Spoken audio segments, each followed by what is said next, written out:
strong. You can do either way. Some people swear by cracking it on a flat surface because it doesn't crack the shell as much and you don't get little tiny bits of shell that fall into what you're doing. I crack on a sharp edge.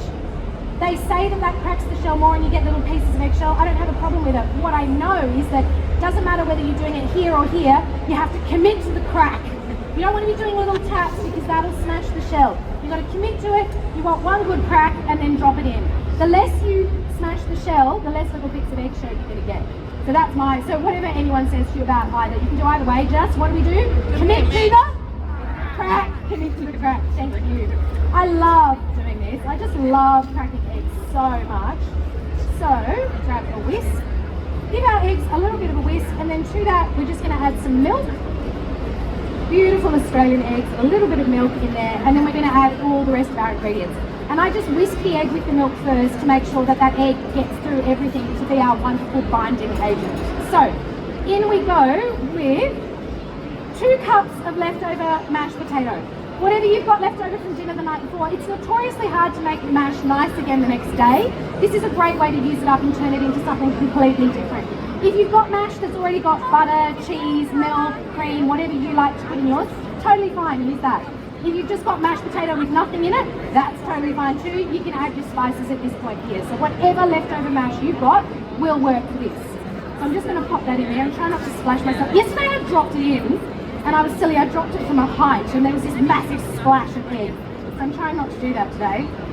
It's like I'm learning from my mistakes, guys. Amazing. So we're going to give that a bit of a mix.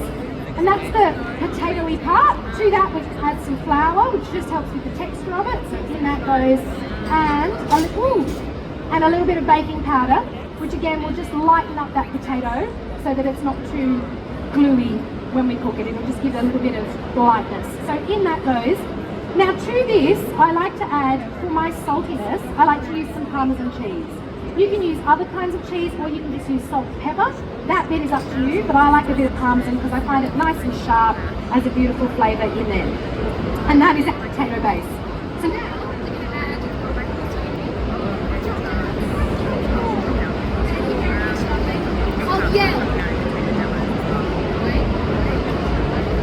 she's gone mute. I'm gonna yell, guys. Here we go.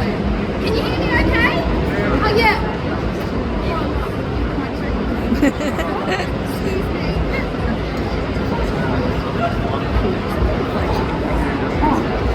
I put it onto mute. Wasn't it? I think I bumped it on a knob back here and it muted itself. Sorry. Alright, so here we go. There's our potato base. And now we're going to add our green ingredients. Now I said earlier that the eggs are already packed with, beautiful vitamins and minerals and excellent nutrients. So we've already got that in there. We've got some carbohydrate in there as well. Now we're going to add our vegetables. This one is green, so I'm just putting green things into it, but you can add whatever vegetables you like. If your kids like grated zucchini or grated carrot or anything else you've got in the fridge that needs to be used up, just shred it up nice and fine and pop it in the mix. But I've got some silver beet here because literally it's the only way I can get my 2 boys to eat silver beet is to mix it into something else. So in goes our silver beet. I've got a whole lot of spring onion here. You can use any kind of onion you like. I happen to like the spring onion for this one because again it adds to that sort of green with our green waffles. And I have some finely chopped up parsley. Basil works beautifully as well. So whatever herb you like to use, you can swap it in, but parsley or basil are my go-to for this particular recipe. So in that goes, and we will give it a nice good mix. So that is our potato waffle mix. The next step for this is I'm going to cook this mix in, wait for it, the stupidest, tiniest waffle maker you have ever seen. I got this from Kmart for 15 bucks. If you're going to do this at home, I recommend getting a slightly bigger one, but this one's cute, so I like to use it. So here's our tiny little waffle maker. Don't worry, I'm not making all the samples in this, so you don't have to wait 4 hours while I cook each waffle. I've got my waffle press all ready to go here, already heated. You can, if it's a non-stick one, you can butter it if you want, just to add to the browning on the outside, but you don't have to. That's just a personal choice. This one's non-stick, so you actually don't need to butter it if you don't want to. But I like a little bit of crispiness on the outside, so I add a tiny bit of butter. And then I use a scoop because it's easy. And for me, this is the trickiest part of the whole recipe because I almost always overfill the waffle maker and it squeezes out the sides. So just there, I'm a feeder and I like to make sure portions are good. So if I've overfilled it, I apologise. but also I don't. And we just put our little waffle on to cook.